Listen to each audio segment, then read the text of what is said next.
What's popping? Good morning, good morning. Well, good afternoon, good night.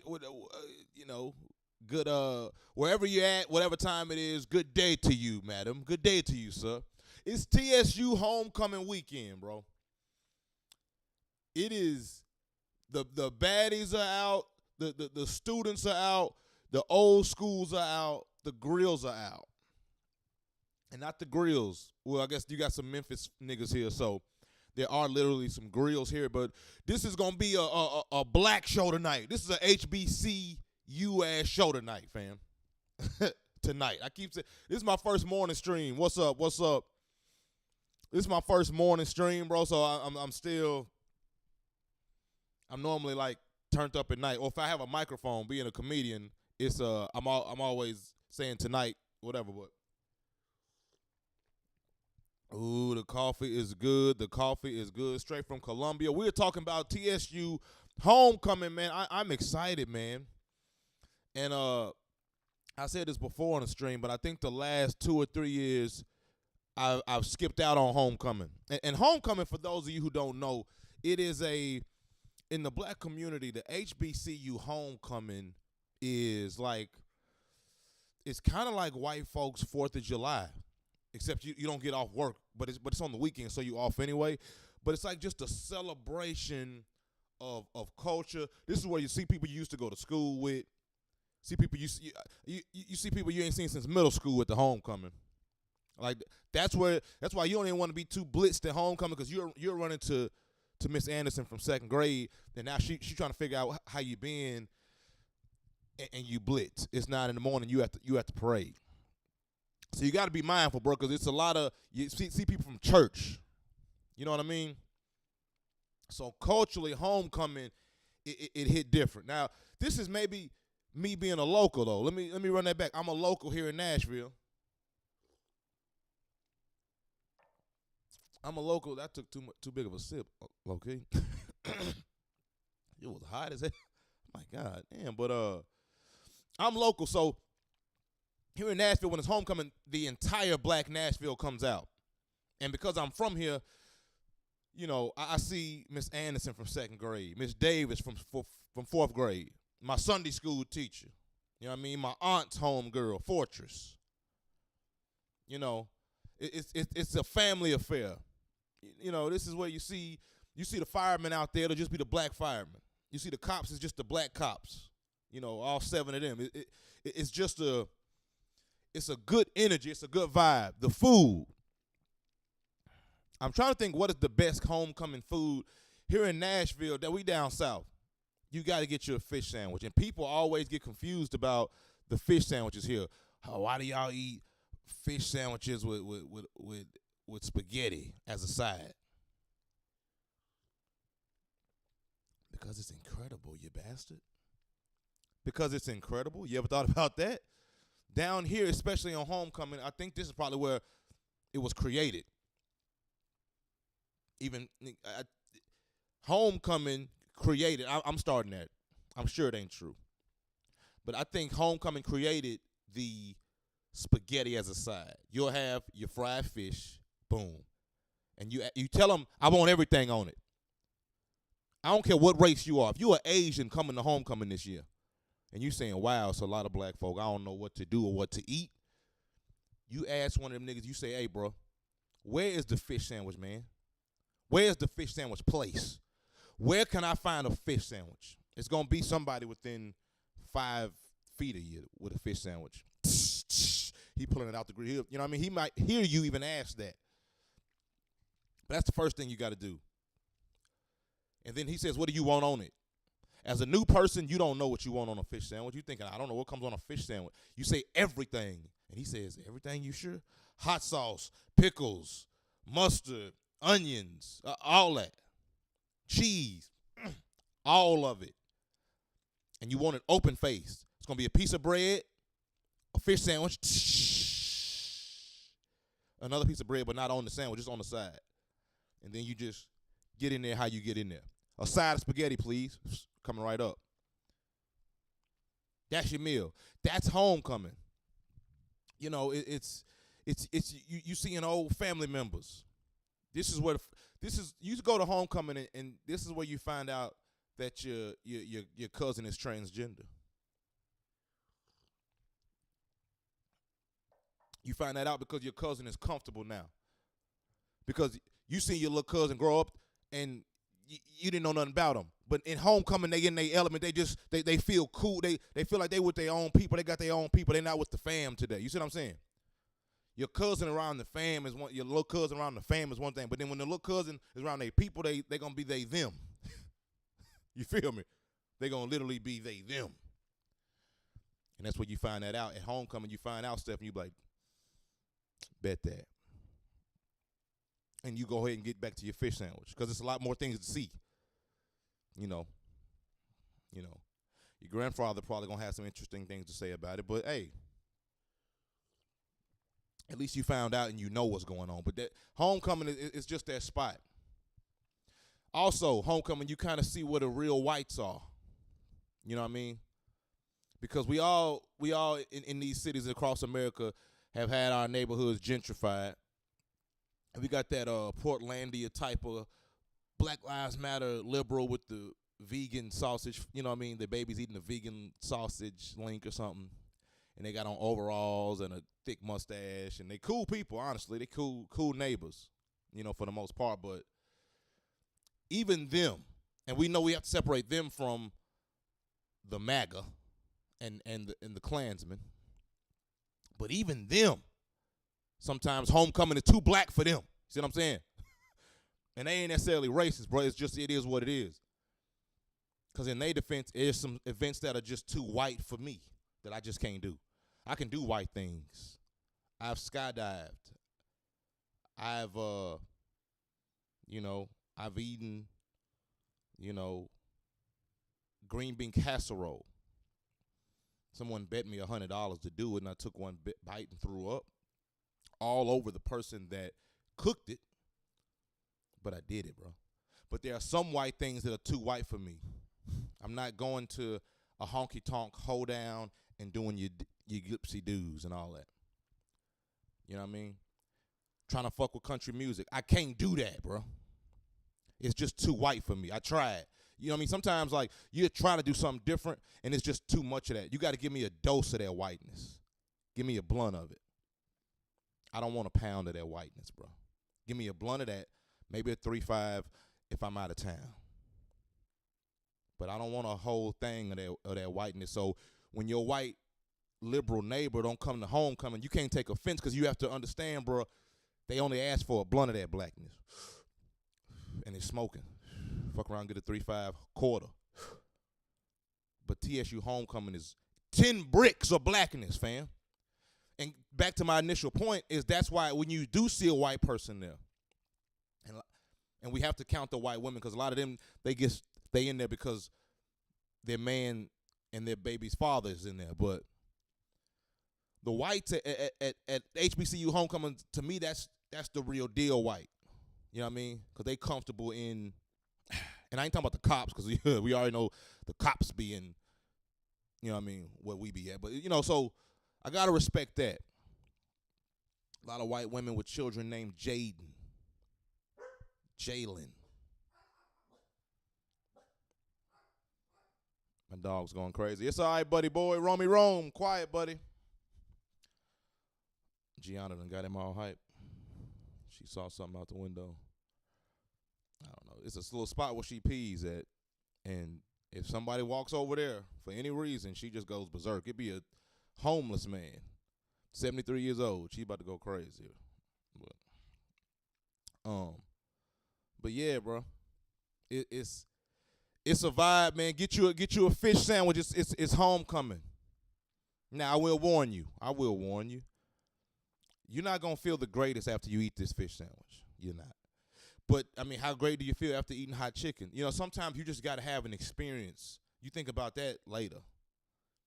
Your cholesterol, your blood sugar, your pulse, your heart rate.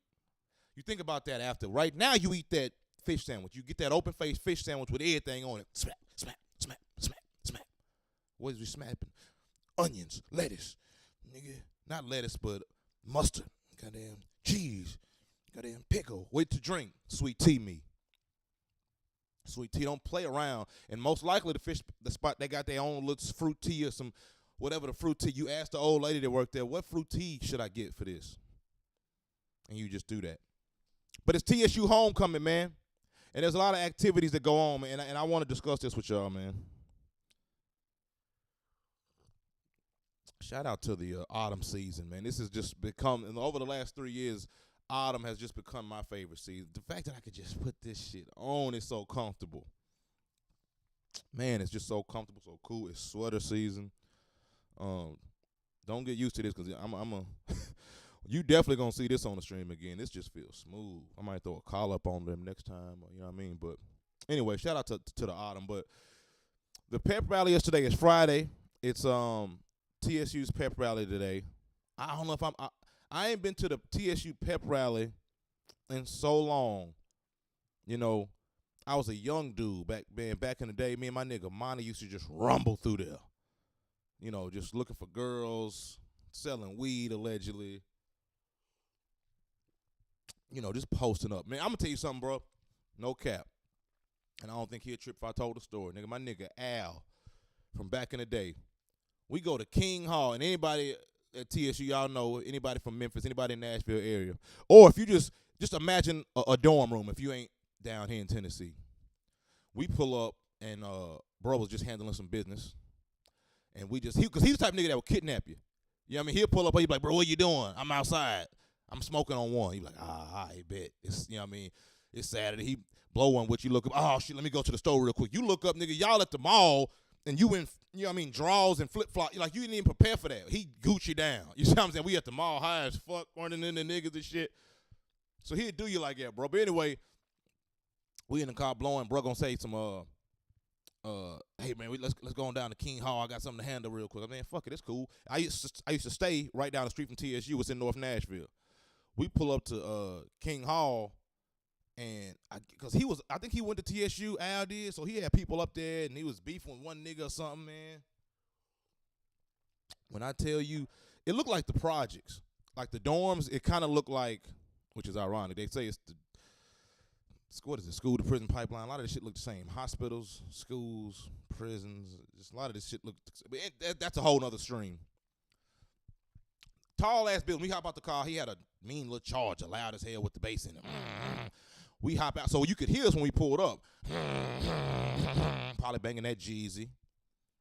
You know what I mean, or that Gucci. It was that season. It was trap season.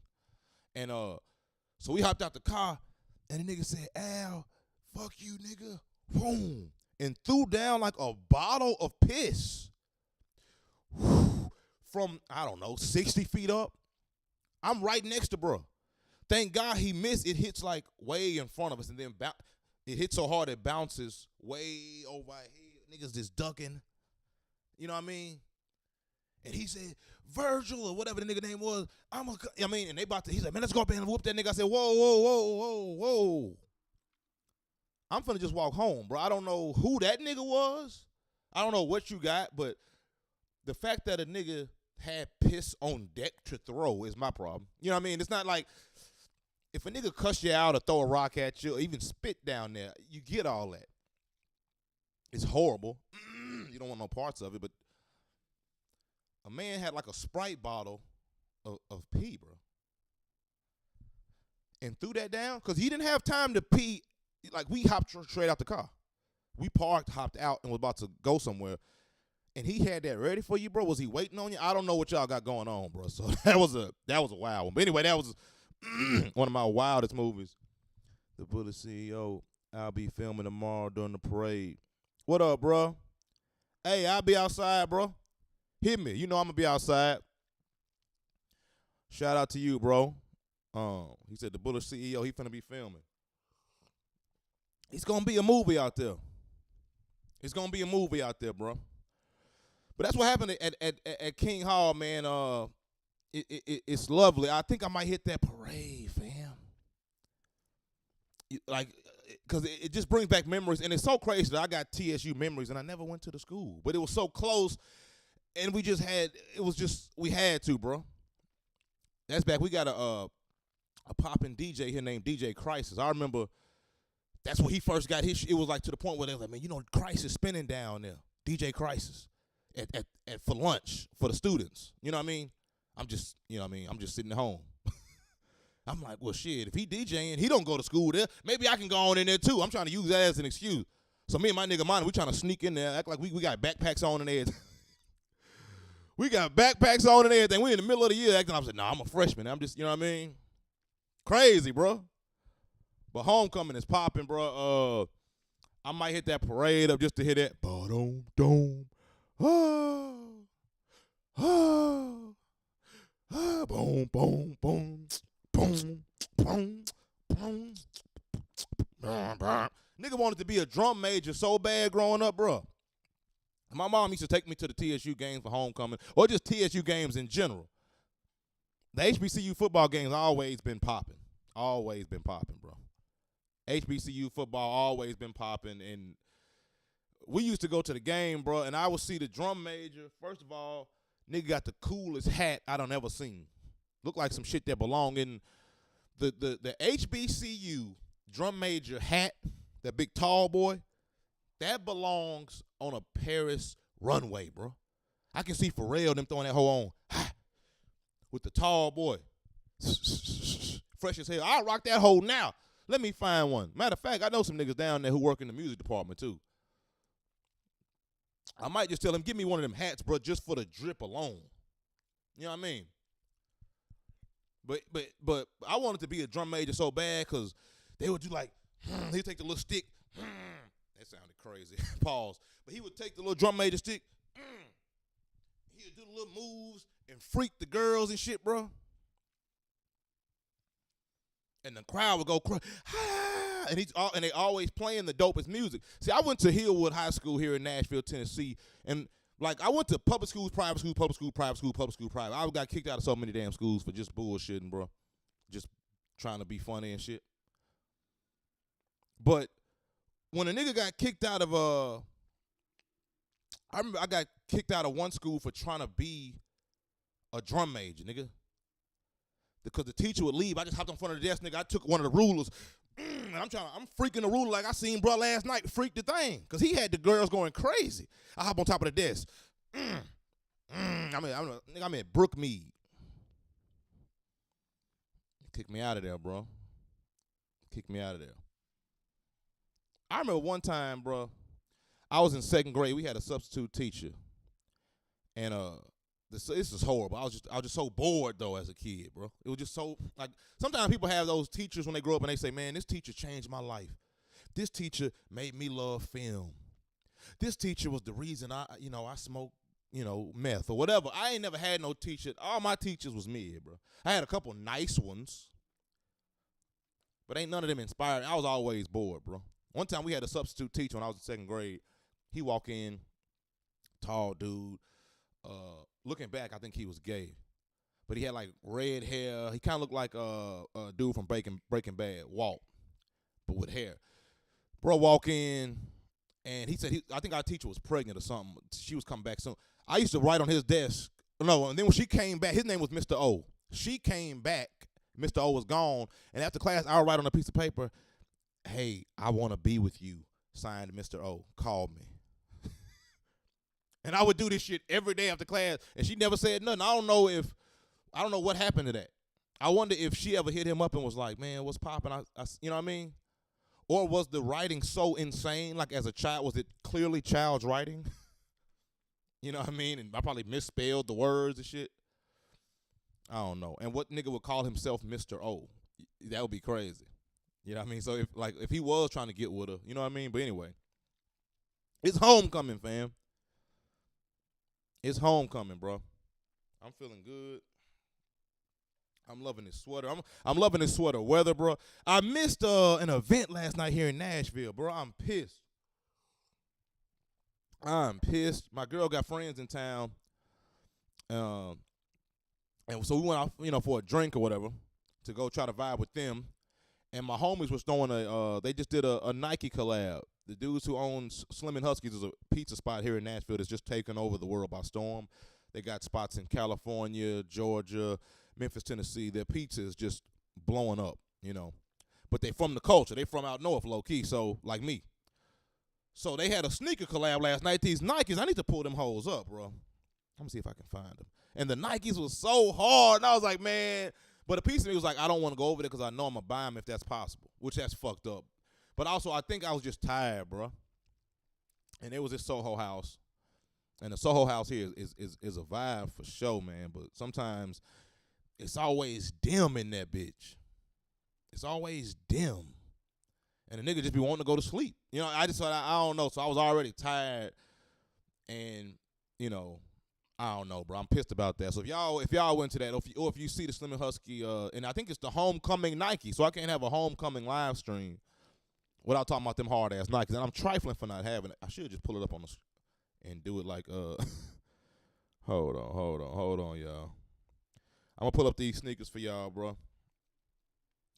Shout out to TSU, hold on.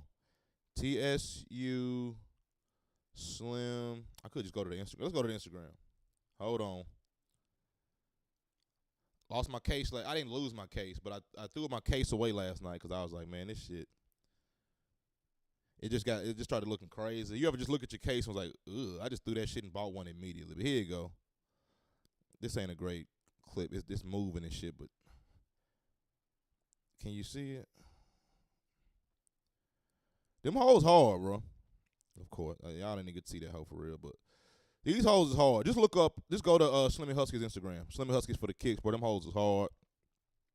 I got to pull up on them both. It would have been hard if I would have pulled up at them hoes. I mean, pull up with them hoes on. I'm going to text them niggas, see how much can I get them hoes for. Hold on. Well, let's do that later. That's crazy. See, y'all got me in sneaker mode, bro. I'm about to start shopping on a damn live stream, which honestly we can do one day. We can do that, but it's homecoming. I'm feeling good, bro. It's feeling lovely outside. This is all natural sunlight on the nigga right now. It's feeling good. The sun is out, you know. And it's something about homecoming that just make you want to go shopping or something. Just make you want to jump fresh, and it's just like I don't know, man.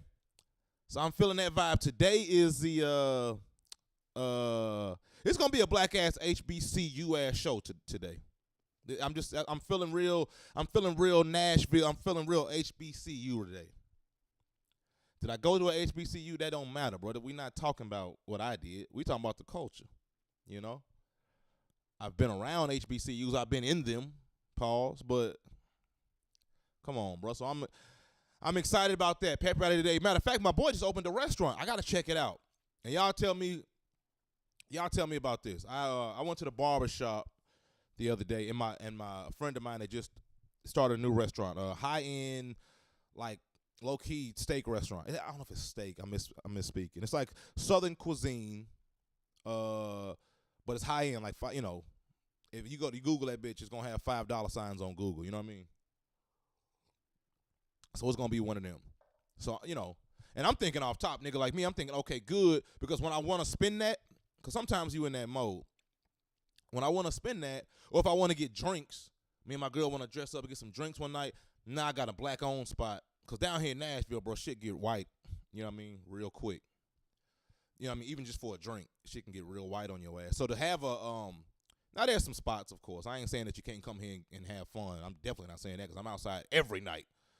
But it's good to have a black-owned spot that got some great cocktails, you know, especially with a dope club of ours that we just had it that just got shut down. That used to be a spot for good cocktails and shit the weekend. But so anyway, he's opened up this new spot, and it's called the Supper Club, and it's in a great part of town. I love the part of town. Nice little smooth, little liberal area, and you need those pockets if you're trying to open up a black-owned business because, you know, these saltines will line up to put you out of business. You know what I mean? So I like that off top, the fact that he's doing it, and I hit him. He was telling me about it, man. He was so excited when he was telling me about it, man. I bumped into him over there. He was like, man, you know, we building it. It's almost ready. We doing the grand opening, blah, blah, blah. But the thing about so I go to the barbershop, and they said they had it, and they was telling me their review on it, and they were saying that the food was good. The food was great, but so he was like, man, some of the stuff, I had to wait a little bit on my food. I had to wait up, blah, blah, blah. And they was getting mad at that, and I was like, bro, a restaurant first day opening or first week opening, and y'all tell me if I'm tripping, if y'all in the, food in the comments, if you're a restaurateur, if you're an entrepreneur in the restaurant space, bro.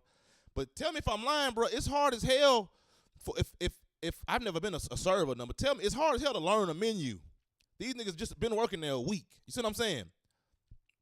So it's like I can't knock that against the restaurant. Bro's like, man, it was taking a while for this, and my so-and-so wasn't right. But I'm like, those aren't the critiques that will make me say I'm not going, though. You know what I mean? Critiques that say I'm not going, I ain't supporting it is, man, that shit tastes garbage. Or the mac and cheese is trash. That it's like, oh, what? Nobody said that. Everybody in there ate the food.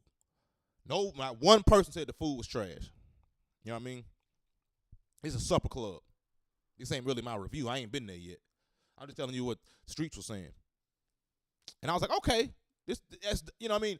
So I guess my question to y'all is, do I wait 3 months and get like the perfect service? Because this type of restaurant where it's black owned, bro, been owning businesses here in Nashville that's been successful. He's gonna make this work. In like next year or the year after that, he's gonna probably have the best restaurant in town because they're gonna have it mastered. But I feel like this is new and they still working the kinks out. And them plates is high as hell. We talking like, you know what I mean? If it's me and my guy, we talking about we could walk out of there with 300 easy, 250 at least. You know what I mean? And that's if you ain't getting drunk. That's if you just, sipping to be sexy. You know what I mean? So do I wait and go when they got it smooth and you know what I mean? Or do I go in there and support my brother off top, no matter what niggas is talking about? Fuck all that. If y'all ain't got it right, it's whatever. You still getting the big boy tip. I'm still staying. You know what I mean? I feel like I need to go and just pull up on in there, bro, and just support my nigga restaurant, no cap. But at $350 on dinner, motherfucker, though. You know what I mean? Just right now, where I'm at. Where I'm at right now, nigga, that $300 on dinner, that's birthday material. I'm being honest with you. A lot of niggas get on here and cap. I ain't gonna cap. $300 for dinner ain't we can do that. What did Drake tell Joe Budden? That nigga said he told Joe Budden he only flies first class on special occasion. That nigga told him he only flies first class on special occasion. And just as a comedian, I just found that joke itself just hilarious. But with that being said, nigga, $300 for dinner, that's definitely a special occasion. I got to be feeling some type of way to pull that off. So I say all that to say, I don't know. Well, I might hit it this weekend because it's going to be popping and I want something black to do. I need something black. I just want to stay in that mix of black shit because Nashville is very segregated with the vibes. Like people, like if you go somewhere here, it's going to be black or white. It's going to be fun regardless, though. But there is not like and then like it's like, and they both missing something sometimes. Maybe I'm getting into my own personal rant here. But sometimes here, I feel like the black spot got the best music, got the, you know what I mean? And it's always the vibe, and it's my people in there. And I need the music that just came out, like that Offset. I need to hear that Offset. I need to hear that Drake for the Dogs. I need to hear that Offset and Don Toliver. That Worth It goes crazy, by the way, if you ain't checked that album out. I ain't finished the album yet, so I ain't gonna say don't spoil it like it's a movie, but you know what I mean? We ain't giving Offset takes today, but I love what I'm hearing so far, and I'm glad that Don Toliver dropped. But we're gonna get back to that. Damn, I done forgot my chain of thought. Think about it. That Offset album was just maybe we should just I turned that Offset. I happened to be up last night late because we came in a little late. We went to Mother's Ruin, a little spot in Germantown. I grabbed a little Kentucky Mule. I was feeling bourbon last night. We sipped on a little bourbon, sat outside on the patio, vibed out. Bumped into a couple comics who had a show next door. They came over, fucked with us. My boys CPs and Zach Townsend, comics around here. Check them out at Zach Townsend, I believe, on Instagram. His comedy sketch yesterday just hit 1 million. And then the day before that, another one hit 1 million. So he's over there cooking. My boy Corey Perry, The Dawn, we fuck with CPZ to death. Great comedian out of Nashville. Follow him at Corey Perry. They had a show next to us and just happened to pull up. I said, what the fuck y'all ugly ass niggas in here, you know what I mean, doing? So That was a vibe, bro. But then after that, I was like, man, I want to go to Soho House to check out these sneakers that my boy is releasing with Nike. And my body just took me straight home, bro. I couldn't make it. And I say all that to say, but it was like 11:30. So by the time I got home, I threw a little veggie burrito in the oven real quick. Normally I would pig out McDonald's, Taco Bell, bullshit, Wendy's. But I didn't. My girl convinced me, honestly. She was like, don't do it. I'm like, fuck it, I'm going to Cookout. I'm just starved. Fuck it. Let's just eat and go home. Cookout line was too long. McDonald's line was too long. And she was just like, come on, we got food at the crib. I'm like, all right. Had the veggie burrito. Shit was hidden. But then I looked up, it was like 12:15. I'm like, oh shit, that Offset out. Let me go on and see what Offset talking about. And intro is hard. He's rapping. That's all I'm gonna say. I don't want to act like because I haven't combed it through enough, and I hate when niggas have not heard an album and then or a piece of art in general, because people do that with comedy too. Motherfuckers will judge a special, and the special's an hour. They watch 17 minutes and was like, I can tell you about what he's on.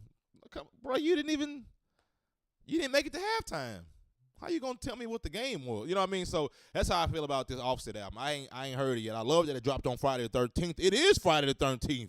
Happy Friday the 13th. We ain't even talked about that. Damn, that's spooky. I like that. Friday the 13th in October. I like that. I really like that, bro. Happy Friday the 13th. But I like that he dropped on Friday the 13th. But I like what I heard. The intro was dope. I loved that the Don Toliver song came out the night before. Matter of fact, before we was headed out last night, me and my girl put that Offset on. And Don Toliver. And was vibing that before we left, man. Along with that, Drake and Chief Keef. But check those out. We're going to talk music on another stream. It's homecoming, bro. We talked about the fish sandwich. What else is a guaranteed food you got to have? We got to talk. If we talking food, now we got to go tailgate.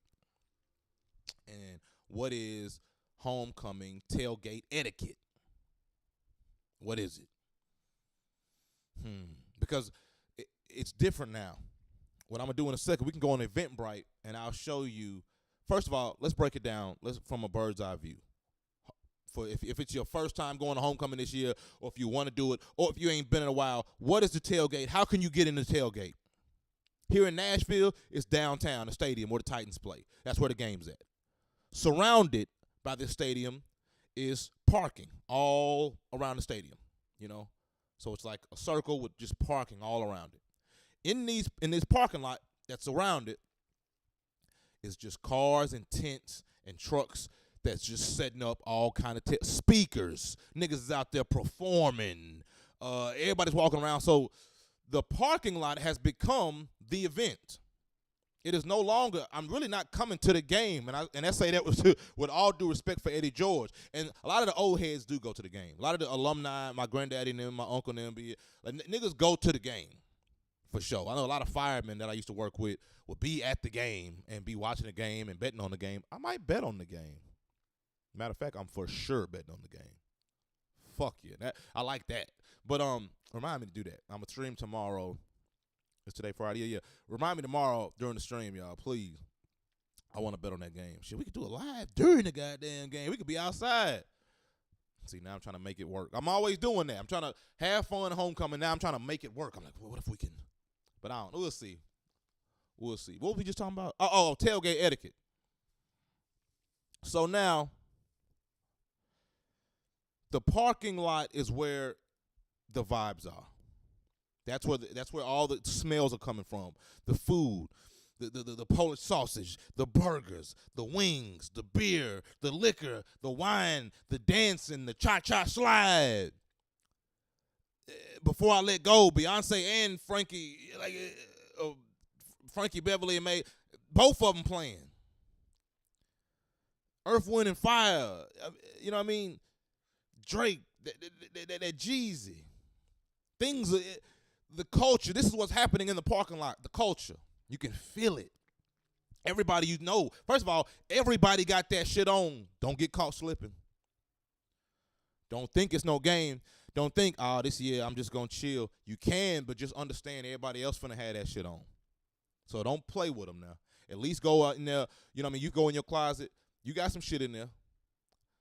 Sit back, take a breather, put it with some stuff that you ain't that you normally don't put it with. If you normally like this sweater, like I just told you, I can have this sweater on now and it's chill on this vibe.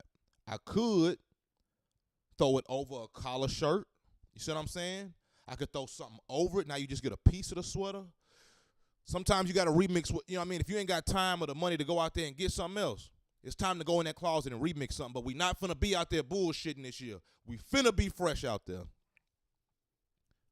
Look in that closet, dust some of them shoes off. You know them ones that they hard, but you kind of let them go and you stop giving a fuck. And now they scrub that motherfucker. It's time to get fresh. It's homecoming.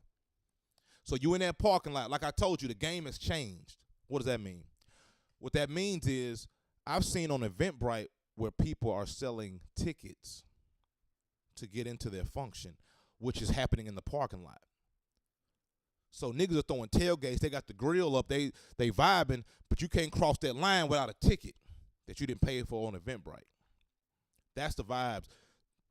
You can walk around all day and you're going to hear the vibes. You're going to see the vibes. Everybody just walking around. You can even go into the game, come out the game, go in. It's going to be vibes. But you might have to pay to catch a vibe. And I'm trying to figure out if that's good or bad. I don't know. I need to try to do a screen share real quick, bro, and just look on Eventbrite. I might do that in a second. I haven't done a screen share yet, and I don't want this shit to get stupid on me and us lose our damn momentum. We speeding right now, goddamn. But that's what it is in the parking lot at homecoming, bro. So I got and my cousin Eric. Normally he cooks down there. Him in the queues. No, it's him in the Nation. I think he down there with. He can't be with the Nation.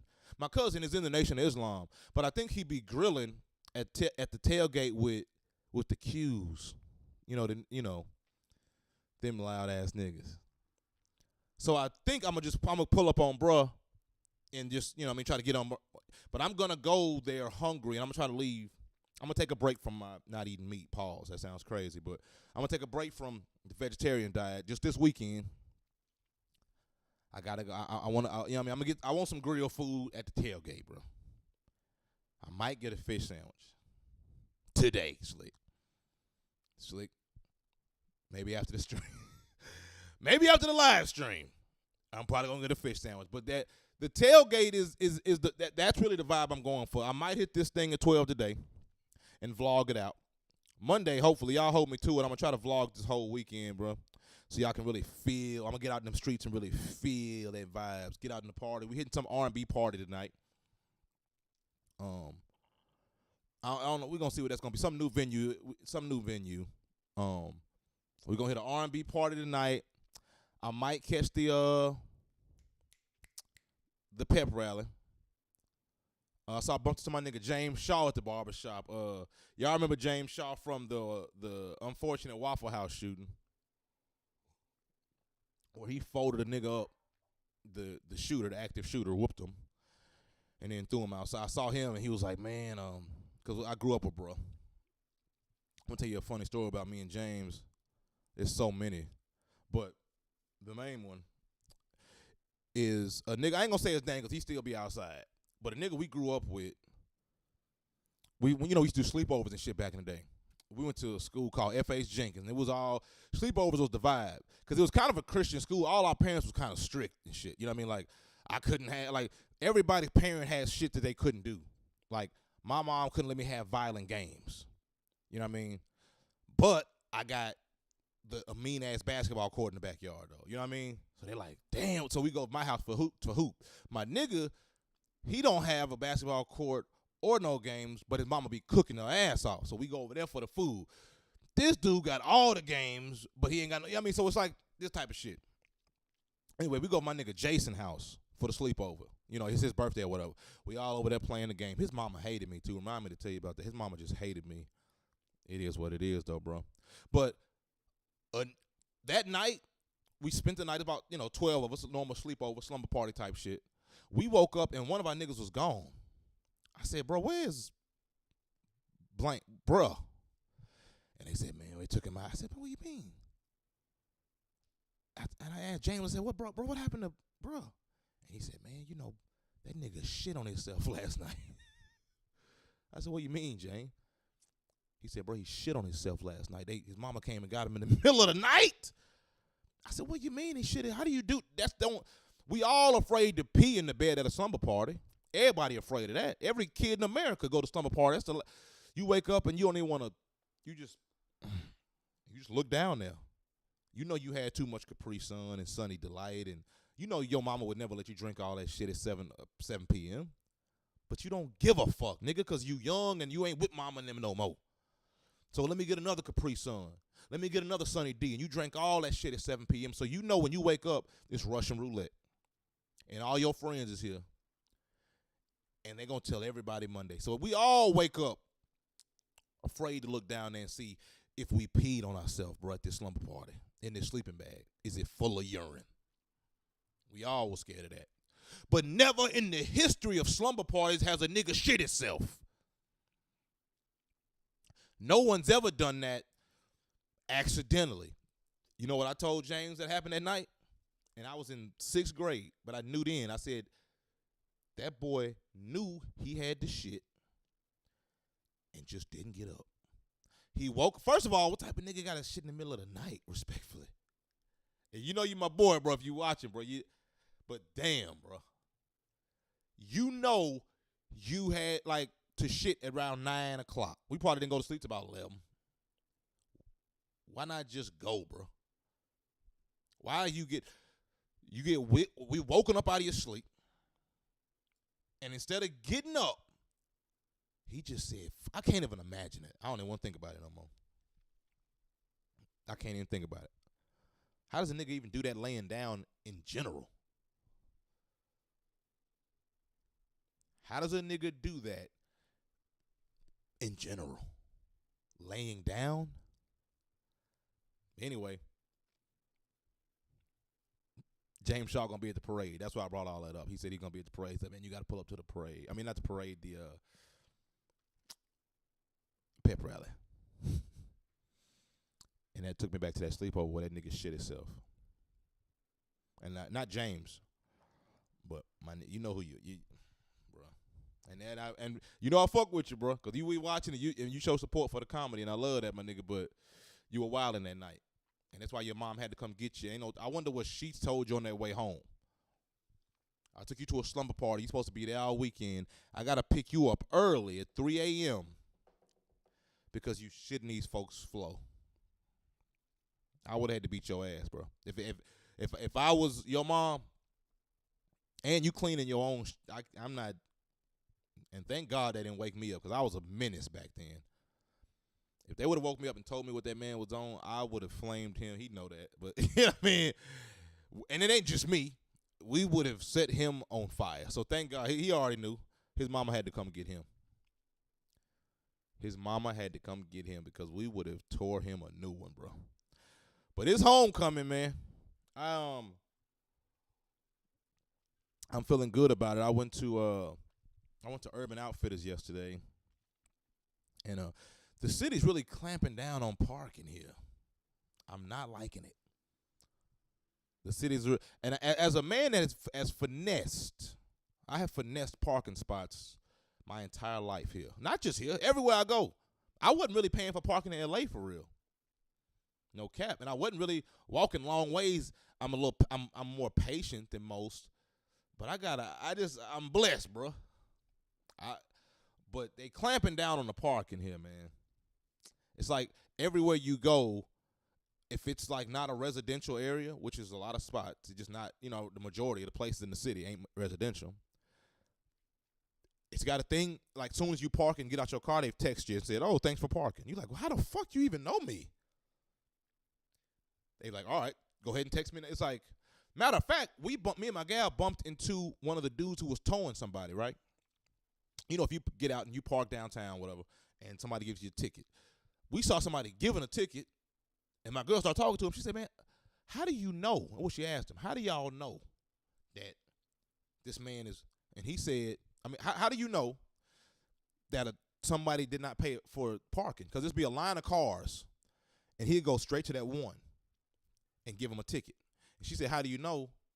And the man said, we get a text. We get a text that shows us exactly where your car is. And we pull up and we give you a fine for $75. And if it's still here in an hour, we give you another one for $75.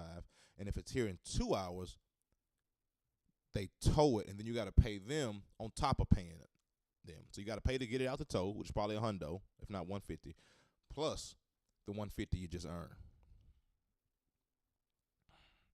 That's the parking out here. So it ain't no sneaking around and trying to park and they're not gonna notice you. I got firefighter plates. A lot of times that I can get away with a lot of shit because of that. I can park in front of hydrants, which is I don't do that. I do not do that, but I could. You know what I mean? And I just don't do that. But I'm saying, boy, they closing in on us out here. I thought I could always skate out of shit, bro. I can always skate and park where I want, but these days it's ugly. I'm thinking I'm about to warm this up a little bit. I'll be right back. It's homecoming, goddamn. 1 second. Let me warm this coffee up. Y'all warm yours up. Roll you up something. I think I might allegedly hit me a little J. Hold on 1 second.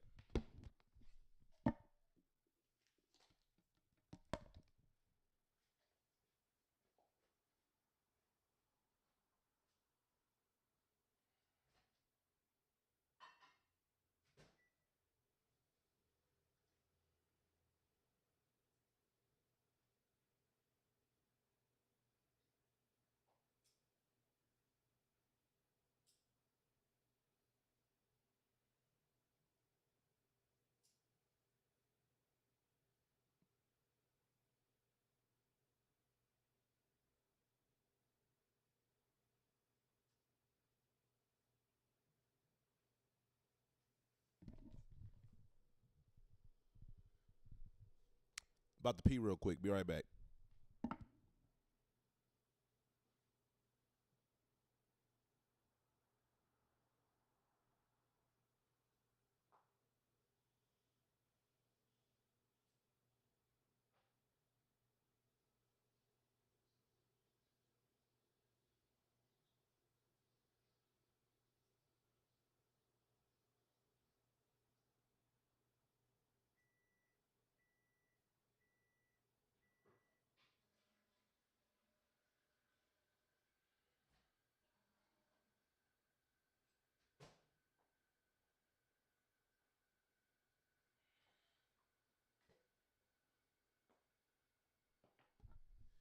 Yes, sir.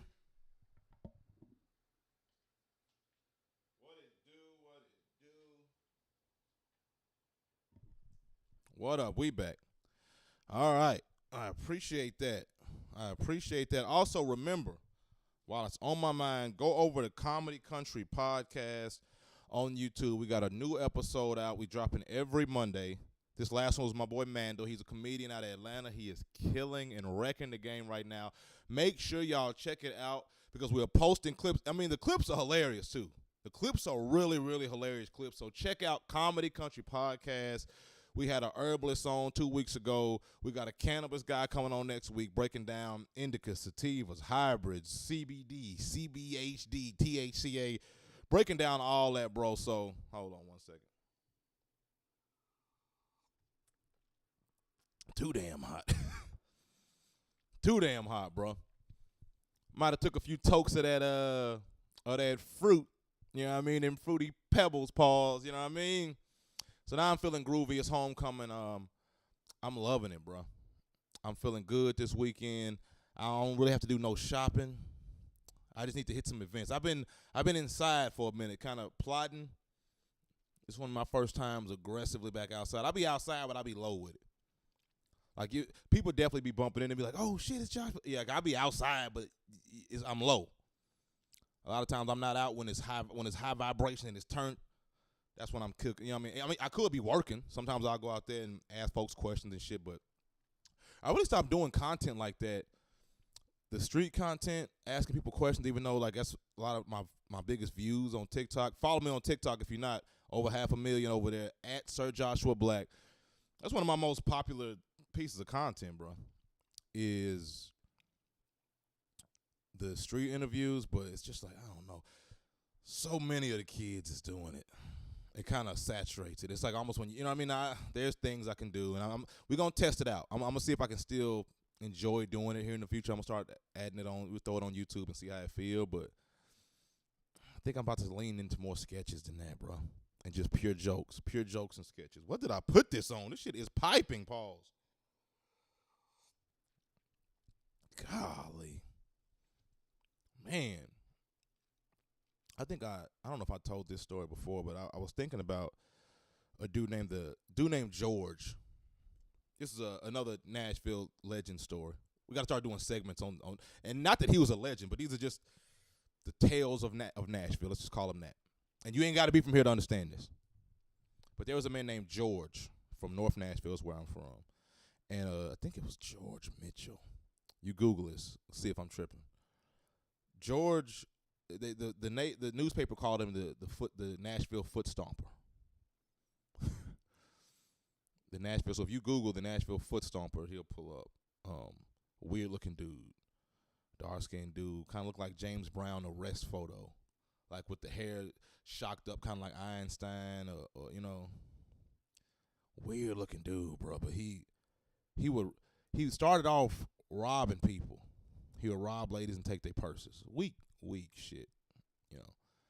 He'd rob and take their purses, but then they would just chase him and beat his ass and get the purse back because he was kind of frail. He's just a frail ass nigga, bro. So he started stepping on toes, and not in like the sense of Jay Prince when he like don't step on your toes. You know what I mean? Not like stepping on toes. He would literally crush somebody's feet, break your damn foot. You're like, what the hell? By the time you say what the hell, then he took your bag. And he's running off. This is the Nashville foot stomper. This ain't no alleged. This happened. Stepping on your foot. Then he did this 40, 50 times, taking purses. And everybody got the same injury. One of their foot is broken because this nigga done stepped on it and ran.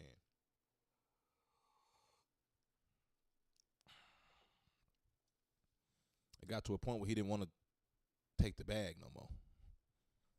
It wasn't about the bag. He didn't want money. He just wanted that foot. And he just stepped on people's toes, bro. And he just stepped on toes, and that's all he did. It got to the point where the police didn't even know, like, is it assault? Is it robbery? What? They're like, do you know this man? There is no motive. He just did this, bro. Anyway, that's just a story that happened here in Nashville, and I've been trying to make that shit into a joke on stage for so long, and I ain't cooked nothing. I tried it a little bit this week, tried a little bit last week, and it ain't. I gotta find where, because the story is hilarious. Although it's horrible, you know what I mean? You got a nigga that's just stepping on women's toes and running off. We don't even want no money. And I'm talking about, he did this about 75 times, bro. 75 times. So I'm still tweaking this. I'm the only reason I even feel comfortable telling that story and hoping not somebody doesn't take it, meaning take the idea, take the premise, which some comedians do, not a lot. Some do. But the only reason I'm comfortable with that because I'm thinking that they ain't gonna tell it like me. Normally I would never like give out a premise and just trying to break down jokes with y'all like this publicly because niggas be stealing for real. It be people that ain't even comedians that be stealing. You'll look up in that, or just this little clip will just be on TikTok and somebody's acting it out and they got 2 million views on it. And you wasn't even done with the joke yet or nothing. You know what I mean? But that's a crazy one, bro. So I don't know. We got a lot of weird things happening in this town, man. A lot of weird things, man. One day, yeah, just a lot of weird things. But I'm hype on homecoming, bro. I'm hype. I'm pissed I didn't get those sneaks. My boy just released some sneaks with Nike. Slim and Husky and Nike. Make sure you check those out. Slim and Huskies at Slim and Huskies. It's a pizza spot here in Nashville, bro. And, you know, if I had to start a food, I think that's probably the most fun. Now, y'all foodies, y'all can chime in and tell me if I'm tripping.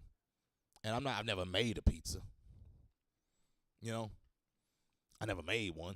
So I can't tell you if it's fun to make. But if I had to pick a food that I just want to run as my brand, bro, like pizza, just how fun is everybody like pizza? Michael Scott said that black people like pizza, white people like pizza, black people like pizza, right? You know what I mean? But it's perfect. Now, when we go inside the realm of pizza, what's your favorite one? If I got to go, let's rank it. Let's rank it. I hate to do this to you. I'm putting cheese number one. I know people are like, what? Hey, how? What? Pepperoni, sausage, meat lover, all that. Cheese. Simple. A lot of y'all doing too much on them. It's just too much going on. A simple cheese pizza. I never been a meat lovers. As ham, come on, bro. What are we doing? You can't take a break from the pork just to eat a pizza? And let me get ham and bacon on it, and let me get some pork chops on it. That's two different meals. Niggas having soul food on pizza. Let me get fried chicken on that thing. Even though I done had some very good hot chicken pizza from Slim and Huskies, ironically. But cheese up top. After cheese, I'm going pepperoni. Forgive me. I feel like I got something in my eye. Cheese, pepperoni, veggie. At the fourth spot, honestly, I feel like it don't even matter after that. It's all fun and games after that. After cheese, pepperoni, veggie, it's a toss-up. We can do barbecue chicken. You can do the pineapple weirdos. The niggas, yeah, I mean, the people who like the pineapple on pizza, the weirdest people. Or grilled pineapple in general, you're nuts. It's homecoming. I ain't forgot. I know we're going to stay on topic. I know we got way off. But pineapple? Pineapple should be eaten. Now, mind you, pineapple, ironically, best fruit. Best fruit. Over the Honeycrisp apple, I said it. Over some good ice cold grapes when you're hot. Even better than a nice orange that's already peeled for you and you got gloves on so it don't get over your hands. The pineapple is better than that when it's at its sweetest, like in the Caribbean or something. Somewhere where I need a Haitian giving it to me or some Colombian woman with something like on her head. And she needs to, like, I need that shit to be from somewhere that got some real community. You know what I mean? Like you get a pineapple from like a community. I'll call her right back. That's moms. Moms will hit you, bro, and just. If I wish I would do this experiment, but it's not even. I would answer and be like, "Hey, I'm live streaming right now. Let me call you right back." She'd be like, "Oh, okay, cool," because I was about in your way, in your area. I was gonna see if maybe I can get a coffee over there, and then I talk to your auntie, and she's telling me she ain't doing well, but then she gonna do. I'm like, I said I'm doing something, but that's how it is, man. I can't even say that I won't be like that. I hope I ain't, but I probably would.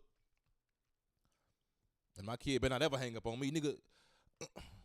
I'm going to always pay their phone bills, so I can always say that, nigga. Even at 37. I'm like, what are you? How many kids y'all got, man? Put in the chat how many kids you got and how you doing. Because it's about that time, bro. Let's be real. We getting back to homecoming. Let's just have family talk for a minute, bro. I'm going to be honest with you. My gal ain't here. We can be honest. Let's keep it fam. She want a kid, man. She want a kid. I'm 33 years old. She 33 years old, so she deserve a kid, bro. We've been together for a while. Here's the dilemma, though. I'm an only child, my brother. My sister, I'm the only child. I'm used to just me. Just me, bro. Taking care of me. Now we got 2 dogs. I got her. I'm taking care of us. You know what I mean? We just hope. And we can just go out like last night. We just went out randomly, grab some drinks, go over here, go over there, go to Soul House, go back, go to a party, come back. Do whatever we want, my nigga. We do whatever we want whenever we want to do it. I'm going to Travis Scott in a couple weeks down in Atlanta. But I feel like with the kid, bro, is that not going to slow up the game? I don't know, bro. I'm doing comedy. You know, just full time. That's what I'm doing. And I ain't lit like that. I'm popping where I'm from, but I've reached the ceiling on that creatively. It's time to get out here. But when I'm out here in the rest of the world, I'm starting from scratch, my G. It's just real talk. Now I'm a hustler, so I know how to move. I know how to get it. I'm getting it. I'm lining it up. We getting it popping, but it's like, damn. Is a nigga ready? You know what I mean? Is a nigga ready for that right now? But then you got to think, who's ready? And like, is there a thing is ready, or is that just natural fear? You feel me though? Because you can feel like that at 22. You can feel like that at 23. You can feel like that at 35. You can feel like that at 40. You can feel like that at 16 if you have a kid, bro. At any age, that shit is just scary. And you say, I'm not, I feel like anybody can say I'm not ready. You can have $2 million in the bank, 20 maids on deck, and a huge family that said they're going to help you, and you still think, I don't know. But we got family, though, and we got friends, and we got our own brain, and you know what I mean? So, but it's just, that's the mode I'm in right now. And we just get on some personal shit, bro. This is just me and y'all, bro, on some fam shit. So if you got kids, bro, like, give me a quick little gist of it in the comments, man. Give me a little gist of it. Just give me like a little synopsis. Like, I got 3 kids. I love it because of this. But sometimes it's like this. However, boom. Or just give me some inspiration, man. I honestly can start looking at my own. And honestly, I gotta see couples with a newborn, especially in a nice suburb, because we still in the city zipping and zanging and shit. But which I want to get to the suburbs. You know what I mean? Like, it's time to buy a crib. It's that time. That apartment life is just, it's too cramped up. But I'll see couples and be like, you know what, that could be fun. Especially on night. It ain't like I'm nigga just outside. I'm outside for real, but it's not like I be chilling too though. Maybe that's what I'm trying to say. A lot of time I'm just in my office. That's just the whole day. That's just the day. That night, wake up in the morning, same shit. Or I'm out here working in the streets, creating. Then every now and then I'll just be outside, or sometimes my work happens to be outside. That's kind of how I be outside, if that makes sense. You know what I mean? My work is outside. So I've got to be outside because I am outside to a certain degree. Niggas want to see a Josh Black show. I become outside. But I don't know, man. There's beauty to it, too. There's stuff I'm starting to see that I'm like, you know what? I would like that. You know, that would help me. Because you know how being with a woman makes you focused. All real niggas know that. You know. And single niggas, single dudes might know it, too. Young people might not know that yet, and it sound like some, you know, I don't know what it sound like. But you'll see. Because right now, if you 22, 23, 18, money don't really matter like that. You can just be a handsome dude, you know what I mean? Or you can just be slick at the mouth, or you can. But then, that ain't gonna get it. You know what I mean? That ain't gonna get it. And you gotta hustle, you know? And then even if you got mama and daddy money, and you pulling up in BMWs to your high school and shit, eventually that ain't gonna get it either. You gonna wanna hustle, bro. And I say that to say, when you hustling, chasing hoes takes your time and your mind away. And you don't even realize that because it's so fun. But then when you get with your woman, you realize, when you get with a woman, you realize, oh shit, I was spending a lot of time out there. I was taking a lot of mind space too. I was really just out there just, you know what I mean? Or you'll go to some, like, meaning, not that you super even thirsty like that, but it'd be like, if it's 10 o'clock and the club is boring, or the spot where you at is boring, if you got a girl, you just going home. But if it's pretty girls in there and you single, then you thinking, I can stay for 30 more minutes. I got about 45. Because it's always in the back of your head, it's some just in case. You don't spend another 2 hours in there, and then they wasn't talking about nothing. Or even if they was talking about something, it's 1 a.m. So it just takes, it takes a lot of energy. And to wake up and not ever think about that, to ever think about, I gotta get on the hose, what she trying to think of, what the hell is gonna think about this, let me see what I gotta say to her, text her a lie. When you can just wake up and get to it, you gotta jump start on a lot of these niggas that's on them hoes. Because they gotta get up, text her, or she might text you in the middle of the day, can you come see me? Now you gotta stop, My gal know I'm grinding. That's what it is. I'll be home in a minute. It's just grind. It's just. I say all that to say how I used to be and how a lot of young dudes are afraid of commitment in a relationship, and then seeing the benefits of said relationship and see how your fear was kind of naive. I believe a child could be this same thing, you know. Like, damn, I'm scared as hell, but what if on the other end of that, I'm like, oh, this is the most amazing thing I've ever heard of.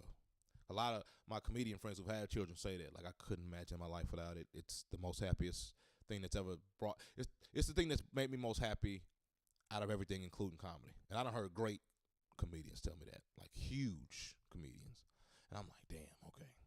If he's doing comedy at that level and saying that his child makes him feel happier than that level feels, that level of success, that's a hell of a feeling. You see what I'm saying? So there's that too, man. So if you got kids, tap in. And shout out to the people that had kids about 15 and 16. We all shitted on y'all. And we all said you were whores and that you were, you know what I mean, you're dumb and you're a piece of shit. You blew your life away. And now you 30 and your kids is down there out the house. You had your kids. You young as hell. You looking good as fuck. You got your money right. And you got your whole life ahead of you and you ain't got to have kids. And you ain't got to worry about none of this shit. You see what I'm saying? Because you dealt with this shit when you was a child and had to raise that shit and had to just make it happen. So shout out to y'all, bro. Y'all was really the sleepers in this. Because everybody used to talk shit about the damn people who get the pregnant girl in high school. Or the dude, man, you know, he used to hoop. He was good, but, man, he had that kid. Like, man, he blew his life away. That's what all the adults would say. Don't throw your life away. You have a kid. And of course, there is truth to what they say. And, of course, I'm not trying to act like they just being assholes. I mean, you want a kid to have a chance at life without having to be a grown-up at 15. However, now that I'm 33, I'm thinking, nigga, what if I was done? Of course, I could be a whole new nigga, blah, blah, blah. But I'm thinking, whew. When I see people my age and I'm like, damn, your daughter's 16, 17. She about to get ready for college and you got the whole crib to yourself at 34? Oh, okay. You know what I mean? You can't help but say they winning. You can't help but say they winning, bro. It's homecoming, man. I gotta head out of this thing in a minute, man. I want to see what this parade is. Not parade, the damn pep. I can't say it. The pep rally. I want to see the TSU pep rally he's talking about. If y'all going to homecoming, shout out where you at. Where you at Morehouse, Spelman. Where you at TSU, Texas? Where you at? Huh? Alabama A&M, Texas A&M. Fisk, where y'all at? I mean, tap in. I want to see people turned up. I want to see you in your school colors, bro. I want to see you turned. Not my most viral video, but one of my most viral videos I had on the Tennessee State University hat. If you seen a dude asking street interviews, and I asked some white people what a do-rag was, he's like, what's a do-rag? And they was like, oh, the thing around your head. And I was like, 1 point for the whites. And I was asking black folk, hey, what do white people love more, a pea coat or hummus? And they was like, I can't tell you. And I was like, bing, that's the right answer. Anyway, that content I had on a Tennessee State University shirt, millions on their platform, bro. So I feel like after that, I go to Tennessee State University. You know what I mean? You could probably ask me, how did you even get that shirt, nigga? If you didn't go to the school, don't worry about that, bro. But I feel like if I went viral in a TSU shirt, I'm alumni. You know what I mean? So I guess I can say we got a game Saturday. Not TSU got a game, we got a game. I'm a TSU student. Shout out to the notorious TSU financial aid office. I wonder if they got better at that. When I was coming up, bro, financial aid office, that was like going to see the Wizard of Oz. But like, it's like you go in there, ain't no telling what happened. Niggas leaving out of there crying. Somebody leaving out of there, he don't even go here no more after leaving out of there. Somebody else will leave out and be like, I just won $2 million. You like, what? The next person, I just got a Benz. The next person come out in a stretcher. You like, what's happening in financial aid, bro? You know what I mean? Like, somebody be like, they lost all my shit. I don't even go here for real. It's like they lost all your paperwork. Then somebody else come out of there and he said, I'm finna go buy me a Monte Carlo. It's just like there was so much energy in that financial aid, bro. So I'm interested to see what they even, you know what I mean, Is that even still a thing? Like, are they holding it down? Because TSU financial aid, y'all used to be bullshit. Let's keep it a buck. Bruh, so the TSU parade happens every single year, right? It happens every year. And there's different people on these. There's the mayor will come through in a car or something. The radio station will come through, and they'll be like, "Oh, that's Kenny Smooth." The Titans will come through. They'll be like, "Oh, that's Derrick Henry." And there's cheerleaders. There's all people that come through this parade. The parade lasts probably about 2 hours, maybe longer. There's all the TSU homecoming queen, the king, the news reporter, the weatherman, everybody, the firemen come through. So when I was a kid, was coming up, they would throw candy. When we would be waiting, and then the float, like whoever would be in the parade driving through, they would see a kid and they would throw candy, and I'd be like, "Oh," and the kids would just go crazy. We're like, "Oh shit, I got the blue flavored Tootsie Roll, or he got the Reese's Pieces." Because mind you, it's always close to Halloween, so niggas always in October, everybody got candy on deck. Adults always had candy on deck, bro. So at the parades, they would always just throw candy out. It would be the best part of the parade for me, because it'd be cold sometimes. It'd be cold. The old folks got their tea, their coffee, they hot drinks, and all we got to wait for that candy to come. So, nigga, one year they stopped doing the candy. We go outside. We like, bro, what? The one float past and nigga ain't got no candy? Me and my cousin Justin, I'm like, bro, what? You seen they got what a candy? Like, man, the next float come by, nobody's giving candy out. The next float, I said, what the fuck? Where's the candy at? They said, we don't do that shit no more. I said, we don't do this shit no more. Like, nah, bro. Next year, me and Justin, my cousin, get asked to be on the float because my granddad was a fire chief. Assistant chief. The nigga was huge in the fire department. Still a legendary man in the fire department. So a lot of niggas had kids around our age on the fire department, so he said, we're going to bring our kids on there. We're going to get all of the black chiefs are going to get their sons and their daughters, and we all waving. So all of us, the children of firefighters, are on the fire engine float. You know what I mean? There's like a fire engine in front of us, and there's like a little wagon. And all the kids are in the wagon or whatever. And they told us before we start, they said, we don't do candy no more. So kids, if you got candy, get rid of it. And they were looking dead at me and Justin.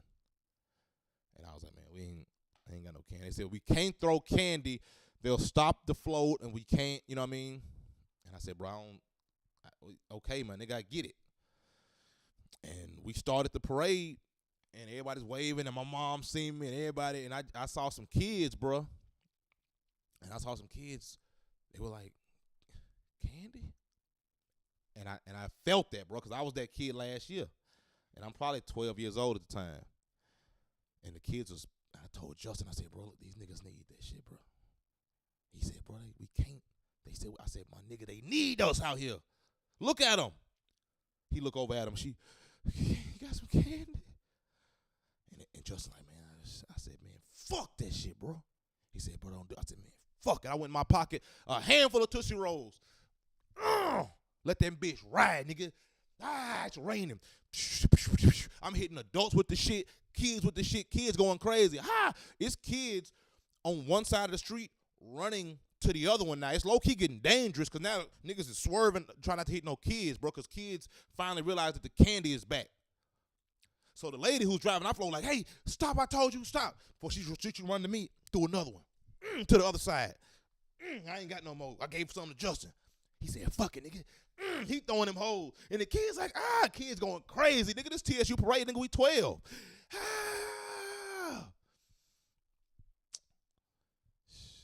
They said we'll never allow back ever again, bro. Well, at least with the fire department. They said, well, them niggas can never come back. I don't need. But hey, we left legends that day. Shit, I don't give a fuck. Streets wanted candy, and that's one of them rules. It's like, bro, why did y'all make that, my nigga? No candy. That's all we had. Adults can smoke Black and Mild, cigarettes, weed, drink beer. You know what I mean? Like, bro, all I got is candy. You're not finna just take. What most likely what happened? They probably threw some candy, hit a nigga in his eye, and then they was like, man, fuck the candy shit. Realistically, that's probably what happened, bro. But But that's TSU homecoming vibes, man. I'm loving it. Homecoming is a whole vibe, and I'm loving it, bro. It's that season. It's that season. Why am I getting a DoorDash notification? Hold on, man. They just trying to lure a nigga in. Get anything you need, deliver it in under 30 minutes. Hey, come on, man. It's like how Chick-fil-A be hitting you with it. Chick-fil-A be like, if you come up here right now, we give you everything for free. Be like, everything, nigga? They be like, yeah, everything. Like, come on, then. Let me go on up here. Damn, bro. Think about them homecoming days is just wild, bro. That was wild, bro.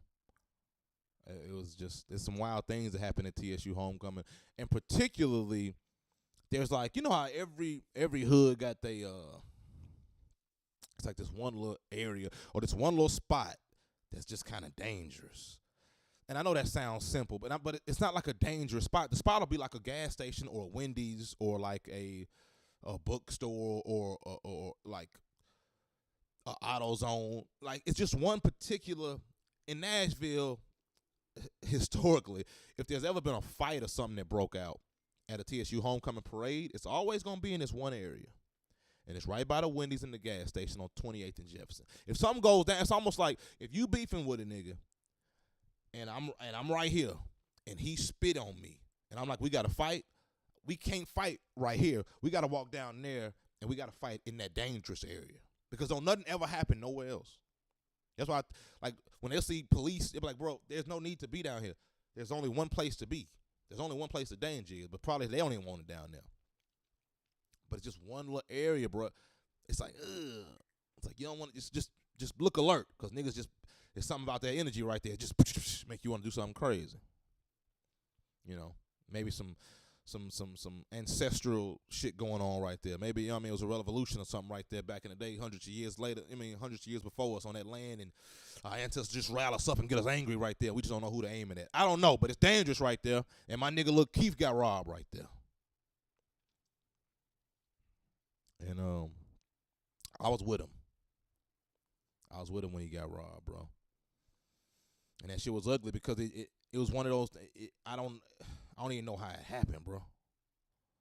And anybody can get it. It ain't like, bro, weak for that. Anybody can get it, my nigga. And we was young. We not even on it like that. I think bro it just happened to be, he started dabbling in some shit, and you know how shit go, bro. Shit just go left, my nigga. That ain't nothing to be ashamed of. The fact that we all still living is a miracle the way I see it.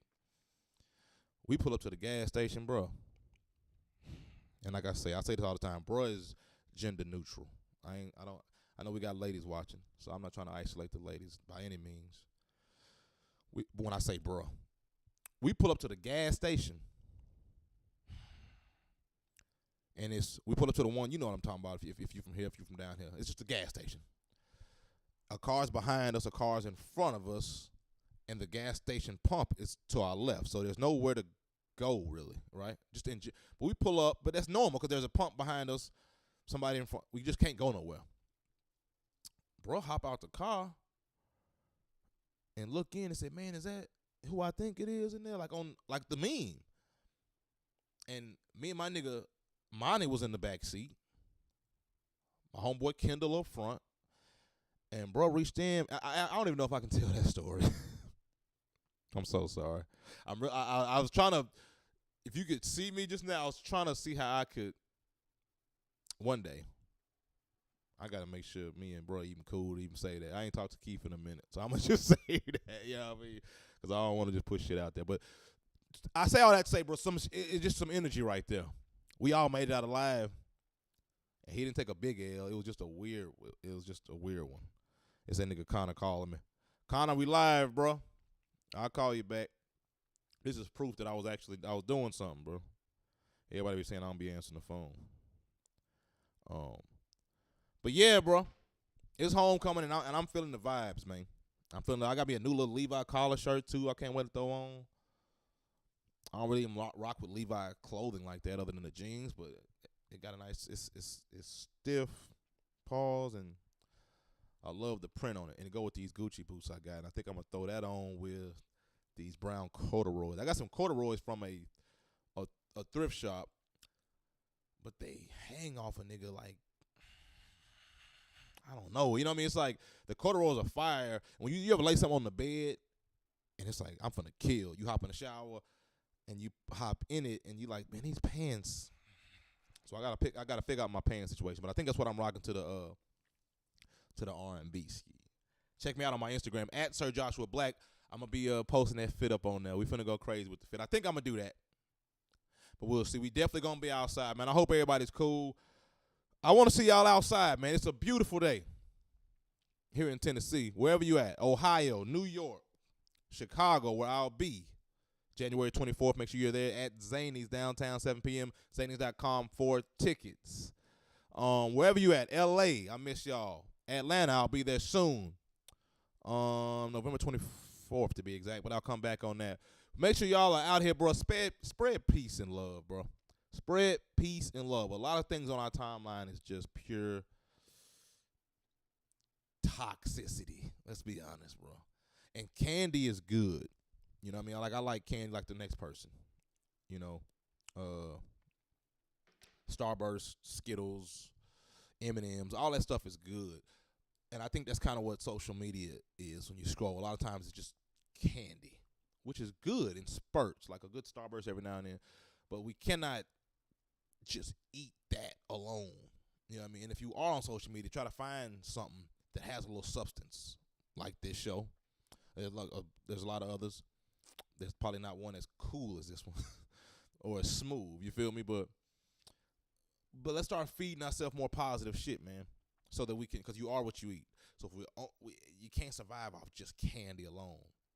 So if you are looking at it and you can't stop, follow somebody, intentionally try to put some stuff in your algorithm that's going to give you something positive, whether it be something outdoorsy, a hiking channel, a meditation channel, a Buddhist channel, something peaceful, man.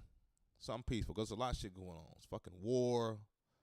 It's fucking everyday racism. Fucking haters. Your whole ass job. We all got to hustle to get this bread, bro. And just to see, death, ignorance, and destruction all the time on the phone can be a little much. So don't forget to put a little peace, add peace into it. I'm going to do the same. We're going to make this pledge together. Add more peace into it. Let's get, let's go more books. So let's go more, you feel me, right? Anyway, this has been great, man. Thank y'all so much. I'll see y'all next time. Peace.